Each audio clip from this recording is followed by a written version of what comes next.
حب، بس حب يوجع القلب.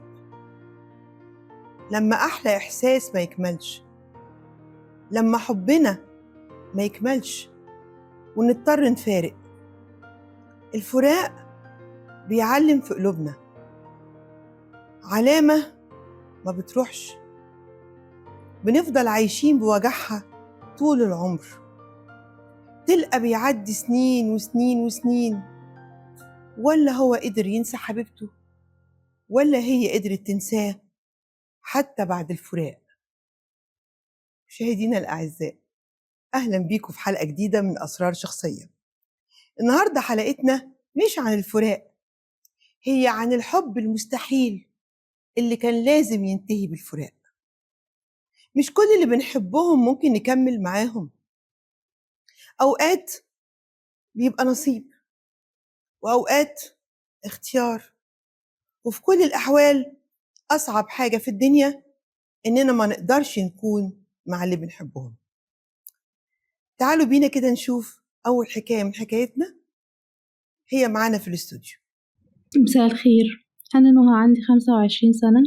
أنا حبيت حد وهو حبني جدا، ولما جه يتقدم لي أهله رفضوني بحجة إن مستواي الاجتماعي مش مناسب ليهم. هو ما كانش عنده إمكانيات إننا نتم الجوازة بدون مساعدة أهله وكده، بس حاول معاهم كتير وهم برضو رافضين. قال لي حقك عليا، أنا مش هقدر أكمل. فبالتالي سيبنا بعض، قعدنا سنة ما بنتكلمش. ولا أنا عارفة أنساه ولا هو عارف ينساني، بس غصب عننا بنرجع تاني وبنرجع نتكلم. أنا عارفة إنه حب من غير أمل، بس مش عارفة أعمل إيه، فمحتاجة رأي حضرتك. هو بس إيه اللي خلاه من غير أمل؟ هو السؤال بس المهم، أنا عارفة إنك عندك 25 سنة، بس هو كمان عنده 25 سنة قدك بقى ولا إيه؟ لو هو أكبر منك هبتدي أشوف القصة بطريقة مختلفة، إن هو برضو عارف هو عايز إيه. الحب مفيش حاجة بتقف قدامه. الفروق الطبقية دي هي مهمة جدا، وطبيعي الرد اللي اتقال من العيلة بتاعته، لكن ده مش معناه إن لو اتمسك بيكي وشافوكي حب حياته هيقولوا له لأ، وإن قالوا له لأ واحدة واحدة هيقولوا له آه. ما تسيبوش حبكم، لو انتم متأكدين من الحب ده ما تسيبوش حبكم، بس اوعي لما تتجوزوا تبقي شايلة منهم وتعامليهم معاملة مش حلوة عشان انتي فاكرة هم قالوا ايه عليكي. لو هتدخلي صافية وبقلب جميل وهتثبتي لهم ان احسن حاجة في حياتهم حصلت انك اتجوزتي ابنهم، اتجوزيه. لو داخلة عشان تضايقيهم، ارتاحي وريحيهم وبلاها جوازة. معانا مداخلة. مساء الخير يا فندم. مساء النور يا فندم. أنا مروان، عندي 30 سنة. من 10 سنين حبيت بنت حب كبير أوي، وفي يوم قالت إننا لازم نسيب بعض ومن غير أي أسباب. بعدها هي قطعت كل وسيلة اتصال بيها. عدت عليا أيام سودة حرفيا، كنت بلف حوالين نفسي ومش عارف أوصل لها. عرفت بعدها إن أخوها اتحبس وإنها اضطرت تبعد عني عشان أنا وظيفتي حساسة وما ينفعش أرتبط بواحدة أخوها مسجون. بصراحة هي عندها حق، بس أنا مش قادر خالص أنساها. حاولت ارتبط بعدها ودخلت في كذا علاقة، لكن لقيت نفسي بدور عليها في كل واحدة بعرفها. أنا دلوقتي قدامي اختيارين: يا إما أرجع لها وأسيب شغلي والأرزاق على الله، أو أعيش باقي عمري متحسر عليها. أنا للأسف يا دكتور بحبها جدا ومش قادر أنساها. محتاج حضرتك تقوليلي أعمل إيه. انت مش سايب لي اختيار، يعني لما تيجي تقول لي انا بحبها وانا بعشقها، انت منتظر اقول ايه؟ وانا واحدة بتقدر المشاعر جدا. شغل ايه؟ ما انت الشغل ممكن تلاقي غيره احسن. طبيعة شغلك الحساسة دي مش معقول تكون هي السبب في ان تعاستك تبقى هي مصير حياتك اللي جاي.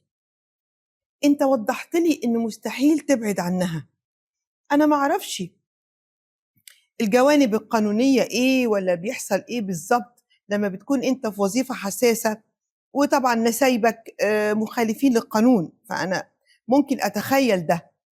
لكن اللي ما أقدرش أتخيله إنك تبعد عن واحدة بتحبها بالطريقة دي، وهي كمان طلعت محترمة. هي بعدت من غير ما تقولك ليه، عشان كانت خايفة عليك. ربنا يوفقكم. في رسالة صوتية نسمع كده.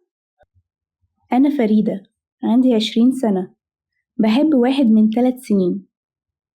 هو سنه كبير شوية، يعني مثلا هو قد خالي. هو يجوز ليا أتجوزه شرعا، بس أنا العيلة مستحيل توافق بيه، لأن مش كل حاجة تنفع شرعا ممكن تنفع بالعرف. بس أنا واثقة إن هو بيحبني، بس هو مكسوف يقول ليا إن هو بيحبني عشان الوضع طبعا معقد بينا. أنا محتاجة بس حضرتك تقوليلي الطريقة اللي شجعه بيها إن هو يعترف ليا بحبه، والطريقة كمان تخلي أهلي يوافقوا عليه.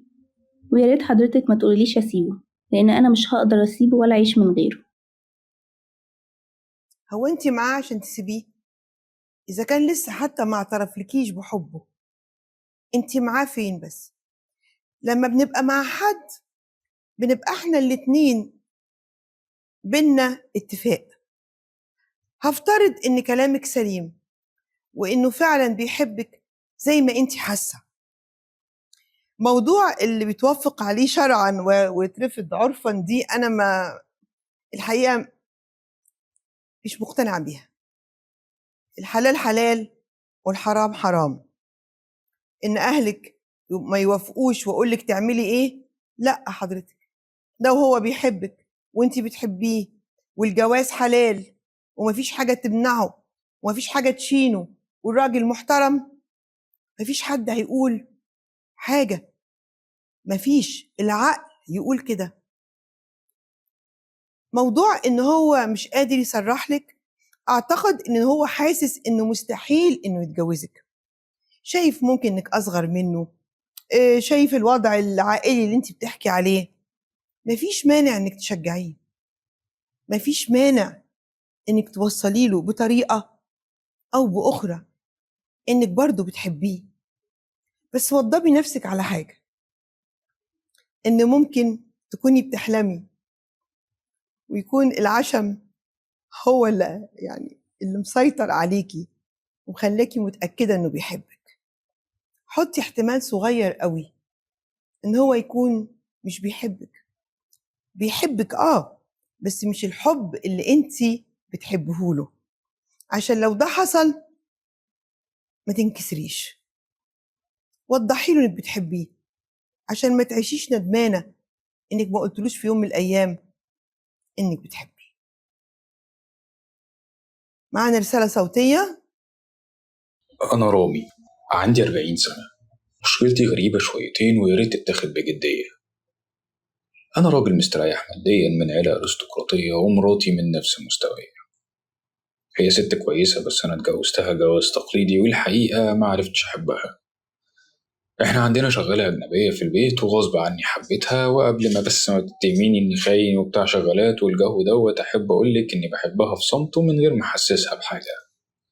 طبعا عشان اعتبارات كتير حضرتك عارفاها أنا رحت الدكتور نفسي وحاول معايا على مدار شهور وقال لي إني لازم أمشيها.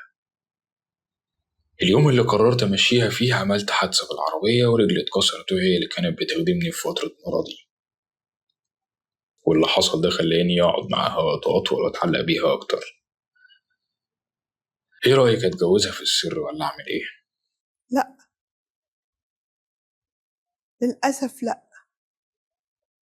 موضوع الجواز التقليدي ده احنا ليه بنتكلم عليه كأنه آفة أو عيب في الجواز أو حاجة مستحيلة؟ طب ما هو جواز تقليدي وناجح. كلمة بحبها دي يعني العشرة حب والعيشة حب والأيام الطويلة حب. انت كل الموضوع ان بقالك فترة طويلة انت متجوز.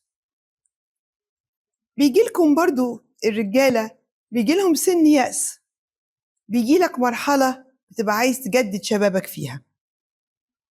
الصدفة جت إن البنت الخواجاية اللي عندكم دي، مش هقول لأ بتاع شغالات ولا حاجة، هقول إن البنت اللي عندكم اللي بتساعدكم دي يعني لقيتها لطيفة وبدأت تعيش في أحلام اليقظة. أحلام اليقظة هي اللي خلتك تشعر إنك بتحبها. أنا مش شايفة فيه أي داعي إنك لا تتجوزها في السر، ولا إن الحب ده ياخد أكبر من حجمه معاك. أنا شايفة إنك أنت ومراتك بعاد عن بعض قوي.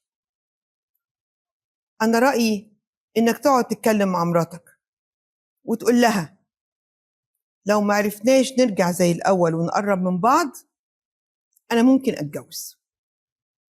أيوة، قول لها أنا ممكن أتجوز. ساعتها هي هتتحط في موقف لازم تشوف الصح تعمل إيه.